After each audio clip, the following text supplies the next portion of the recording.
Hi.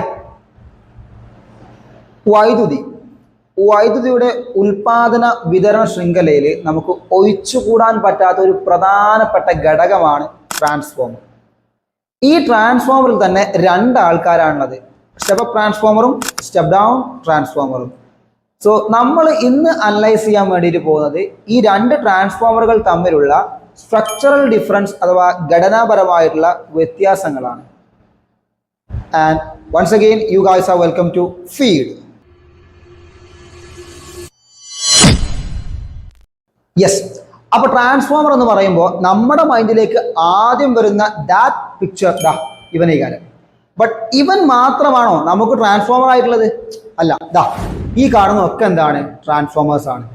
Step up ഉണ്ട്, power transformer ഉണ്ട്, അങ്ങനെ ഒരുപാട് ടൈപ്പ് ഉണ്ട്. സോ ഇതിൽപ്പെട്ട ഒരാളാണ് ആര്? നമ്മുടെ step up transformer. So first one നമ്മൾ എന്ത് ചെയ്യാൻ വേണ്ടി പോവാണ്? സ്റ്റെപ്പ് അപ്പ് ട്രാൻസ്ഫോമറിനെ കുറിച്ച് സ്റ്റഡി ചെയ്യാൻ വേണ്ടിയിട്ട് പോവാണ്. സോ സ്റ്റെപ്പ് അപ്പ് ട്രാൻസ്ഫോമർ നോക്കുകയാണെന്നുണ്ടെങ്കിൽ ഇങ്ങനെയായിരിക്കും സ്റ്റെപ്പ് അപ്പ് ട്രാൻസ്ഫോമറിന്റെ ചിത്രം ഉണ്ടാവുക. ബട്ട് ഇത് നമ്മൾ പഠിച്ചിട്ടുള്ള ട്രാൻസ്ഫോമർ ആണോ? ആ സ്ട്രക്ചർ ആണോ?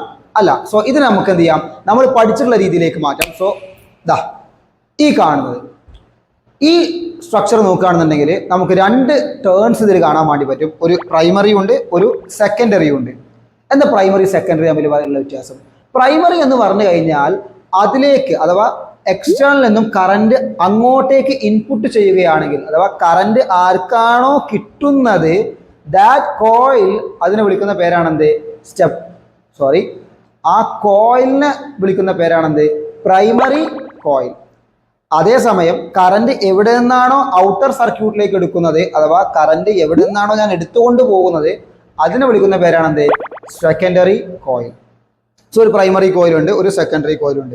ഈ രണ്ട് കോയിൽ ഉണ്ടാവാനുള്ള കാരണം എന്താ? നമ്മൾ ആദ്യം സ്റ്റഡി ചെയ്തിട്ടുണ്ട്. എന്താണ് ട്രാൻസ്ഫോമറിന്റെ വർക്കിംഗ് പ്രിൻസിപ്പിൾ അല്ലെങ്കിൽ പ്രവർത്തന തത്വം എന്താണ്? യെസ്, മ്യൂച്വൽ ഇൻഡക്ഷൻ ആണ്. മ്യൂച്വൽ ഇൻഡക്ഷൻ രണ്ട് കോയിൽസ് വേണം, പ്രൈമറിയും വേണം, സെക്കൻഡറിയും വേണം. സോ ഇവിടെ പ്രൈമറിയും ഉണ്ട്, സെക്കൻഡറിയും ഉണ്ട്. പോരാത്തിന് ഒരു പച്ചിരുമ്പും കൂടി ഉണ്ട്. സോ ഈ പച്ചിരുമ്പ് എന്തിനു വേണ്ടിയിട്ടുള്ളതാണ്? അവിടുത്തെ കാന്തിക മണ്ഡലം കൂട്ടുന്നതിന് വേണ്ടി സഹായിക്കുന്നു. ഓക്കെ. സോ ഇവിടെ പ്രൈമറിയും സെക്കൻഡറി നമ്മൾ നോക്കുകയാണെങ്കിൽ പ്രൈമറി ചുറ്റുകൾ നോക്കുമ്പോൾ അവിടെ ചുറ്റുകളുടെ എണ്ണം എന്താണ്? കമ്പയർ ടു സെക്കൻഡറി കുറവാണ് അല്ലേ? നിങ്ങൾക്ക് കാണാൻ വേണ്ടി പറ്റും. ഇവിടെ സെക്കൻഡറിയെ അപേക്ഷിച്ച് പ്രൈമറിയിൽ നോക്കുമ്പോൾ പ്രൈമറിയിൽ ചുറ്റുകളുടെ എണ്ണം എന്താണ്? കുറവാണ്. സ്വാഭാവികമായിട്ടും ആ പോയിന്റിൽ ഉണ്ടാകുന്ന വോൾട്ടേജും എന്തായിരിക്കും? കുറവായിരിക്കും. Clear? Yes. So step up ട്രാൻസ്ഫോമറിന്റെ പ്രൈമറിയിൽ ചുറ്റുകളുടെ എണ്ണവും കുറവാണ്, വോൾട്ടേജും കുറവാണ്. അപ്പോൾ സെക്കൻഡറിയിലോ നേരെ ഓപ്പോസിറ്റ് എന്ത് വരും? ചുറ്റുകളുടെ എണ്ണം കൂടുതലാണ്, അപ്പോൾ വോൾട്ടേജും കൂടുതലാണ്. ആൻഡ് രണ്ടാമത്തെ കാര്യം, സ്റ്റെപ്പ് അപ്പ് ട്രാൻസ്ഫോമറിന്റെ പ്രൈമറിയിൽ ചുറ്റുകളുടെ കനം നോക്കുക. സോ ഈ ചുറ്റുകളുടെ കനം നോക്കി, ഈ ചുറ്റുകളുടെ കനം നോക്കുകയാണെങ്കിൽ ഇവിടെ ചുറ്റുകളുടെ കനം കമ്പയർ ടു സെക്കൻഡറി എന്താണ്? കൂടുതലാണ്. കനം കൂടിയ എന്താ ഗുണം? കനം കൂടിക്കഴിഞ്ഞാൽ കറന്റ് ഫ്ലോ കൂടും. അപ്പോൾ സ്വാഭാവികമായിട്ടും പ്രൈമറിയിൽ കനം കൂടുതലാണ്, അഥവാ തിക്നെസ് കൂടുതലാണ്. അപ്പോൾ ഓട്ടോമാറ്റിക്കലി അവിടെ ഉണ്ടാകുന്ന കറണ്ട് എന്തായിരിക്കും? കൂടുതലായിരിക്കും. അപ്പോൾ സെക്കൻഡറിയിലോ നേരെ ഓപ്പോസിറ്റ് എന്ത് വരും? കറന്റും കുറവാണ്, ചുറ്റുകളുടെ കനവും എന്താണ്? കുറവാണ്. സോ സ്റ്റെപ്പ് അപ്പ് ട്രാൻസ്ഫോമറിന്റെ പ്രൈമറിയിൽ ചുറ്റുകളുടെ എണ്ണം കുറവാണ്, വോൾട്ടേജ് കുറവാണ്. സെക്കൻഡറിയിലോ ചുറ്റുകളുടെ എണ്ണം കൂടുതലാണ്, വോൾട്ടേജും കൂടുതലാണ്. ആൻഡ് സ്റ്റെപ്പ് അപ്പ് ട്രാൻസ്ഫോമറിന്റെ പ്രൈമറിയിൽ ചുറ്റുകളുടെ കനം കൂടുതലാണ്, അപ്പോൾ കറന്റും കൂടുതലാണ്. ഇപ്പുറത്ത് വരുമ്പോഴോ ചുറ്റുകളുടെ കനം കുറവാണ്, അപ്പോൾ കറന്റും എന്താണ്? കുറവാണ്. കിട്ടിയോ? ഇനി ഇവിടെ നിർദ്ദേശിക്കുക, എന്തുകൊണ്ട് ഇയാളെ ഞാൻ സ്റ്റെപ്പ് അപ്പ് എന്ന് വിളിക്കുന്നു? ഞാനൊരു കറന്റ് കൊടുത്തു അല്ലെങ്കിൽ ഒരു വോൾട്ടേജ് കൊടുത്തപ്പോൾ ഇവിടെ എന്താ ഉള്ളത്? ഒരു ചെറിയ വോൾട്ടേജിനെയാണ് ഞാൻ കൊടുത്തിട്ടുള്ളത്. എനിക്ക് ഔട്ട്പുട്ടിൽ കിട്ടിയിട്ടുള്ളതോ അതിന്റെ ഇരട്ടി അല്ലെങ്കിൽ അതിനേക്കാൾ സംതിങ് ഗ്രേറ്റർ ആയിട്ടുള്ള ഒരു വോൾട്ടേജ് ആണ് കിട്ടിയിട്ടുള്ളത്. അഥവാ കൊടുത്ത വോൾട്ടേജിനെ ഇയാൾ കൂട്ടിത്തന്നു. ഒന്നുകൊണ്ട് കൂട്ടിത്തന്നു. അങ്ങനെയാണെങ്കിൽ കൂട്ടിത്തരുന്ന ഈ ട്രാൻസ്ഫോമർ നമ്മൾ വിളിക്കുന്ന പേരാണ് സ്റ്റെപ്പ് അപ്പ് ട്രാൻസ്ഫോമർ. അപ്പൊ സ്റ്റെപ്പ് അപ്പ് ട്രാൻസ്ഫോമർ എന്താ ചെയ്യുക? AC വോൾട്ടേജിനെ ഉയർത്തുന്നു. Step up transformer rise AC voltage. AC വോൾട്ടേജിനെ ഉയർത്താൻ സഹായിക്കുന്ന ആളാണ് ആര്? Step up transformer. കിട്ടിയോ? യെസ്. അങ്ങനെയാണെങ്കിൽ എന്താണ് സ്റ്റെപ്പ് ഡൗൺ ട്രാൻസ്ഫോമർ? ഈ ഒരു ഫിഗറിന് നേരെ അങ്ങനെ തലയിരിക്കുക. അതന്നെ സ്റ്റെപ്പ് ഡൗൺ ട്രാൻസ്ഫോമർ. എന്താ ചെയ്യുക? സ്റ്റെപ്പ് ഡൗൺ ട്രാൻസ്ഫോമറിന്റെ പ്രൈമറി നോക്കുകയാണെങ്കിൽ ഇവിടെ നോക്കിക്കഴിഞ്ഞാൽ കാണാൻ വേണ്ടി പറ്റും. സ്റ്റെപ്പ് ഡൗൺ ട്രാൻസ്ഫോമറിന്റെ പ്രൈമറി എന്ന് പറയുന്നത് പ്രൈമറിയിൽ ചുറ്റുകളുടെ എണ്ണം കൂടുതലാണ്. അപ്പൊ വോൾട്ടേജ് എന്താ കാരം? യെസ്, കൂടുതലേ കാരം.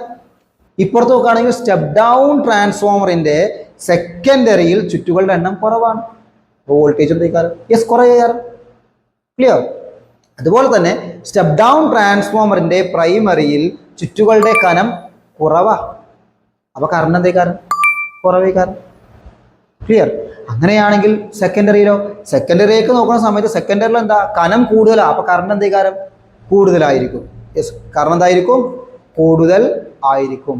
അതായത് നിങ്ങൾ സ്റ്റെപ്പ് അപ്പിൽ പ്രൈമറി കോയിലിന് എന്തൊക്കെ കാര്യങ്ങൾ പഠിച്ചോ അതൊക്കെ സ്റ്റെപ്പ് ഡൗണിന്റെ എന്താണ്? സെക്കൻഡറിയുമായി ബന്ധപ്പെട്ട കാര്യങ്ങളാണ്. ക്ലിയർ? അപ്പോൾ സ്റ്റെപ്പ് ഡൗൺ എന്താ ചെയ്യുക? ഒരു വലിയ വോൾട്ടേജിനെ എന്താക്കി തരും? ഒരു ചെറിയ വോൾട്ടേജ് ആക്കിയിട്ട് മാറ്റി തരും. ഓക്കെ ആണല്ലോ? സോ ഇതാണ് സ്റ്റെപ്പ് ഡൗൺ ട്രാൻസ്ഫോമറിന്റെ ഘടനാപരമായിട്ടുള്ള കാര്യങ്ങൾ. ക്ലിയർ ആണോ? Okay, so thank you. ഞാൻ എന്തോ ഒരു കാര്യം മിസ് ചെയ്തു. അടുത്ത ഒരു കാര്യം പറയാൻ മറന്നു. ഞാനിവിടെ പ്രത്യേകം പറയണ്ടായിരുന്നു AC ഞാൻ റിപ്പീറ്റ് ചെയ്ത് പറയുന്നുണ്ട്. ബിക്കോസ് മ്യൂച്വൽ ഇൻഡക്ഷൻ അടിസ്ഥാനമാക്കിയിട്ടാണ് ആര് വർക്ക് ചെയ്യുന്നത്? ട്രാൻസ്ഫോമർ വർക്ക് ചെയ്യുന്നത് നമ്മൾ പറഞ്ഞു കഴിഞ്ഞു. സോ മ്യൂച്വൽ ഇൻഡക്ഷൻ എന്ന് പറഞ്ഞാൽ എന്താ? കാന്തിക മണ്ഡലം മാറിയാലേ എന്ത് സംഭവിക്കുള്ളൂ? ഇവിടെ EMF ജനറേറ്റ് ചെയ്യുള്ളൂ, EMF ഉണ്ടാവുള്ളൂ. ഈ കാന്തിക മണ്ഡലം മാറ്റാനുള്ള കഴിവ് ആർക്ക് മാത്രമേ ഉള്ളൂ? AC-ക്ക് മാത്രമേ ഉള്ളൂ. ബിക്കോസ് AC എന്ന് പറയുന്നത് എന്താണ്? ഒരു ആൾട്ടർനേറ്റിംഗ് കറന്റ് ആണ്. ഇയാൾക്ക് എന്തിനുള്ള കഴിവുണ്ട്? മാറിക്കൊണ്ടിരിക്കുന്ന കാന്തിക മണ്ഡലം അഥവാ ഫ്ലക്ച്വേറ്റ് ചെയ്യുന്ന മാഗ്നറ്റിക് ഫീൽഡ് ഉണ്ടാക്കാനുള്ള കഴിവുണ്ട്. Okay, thank you.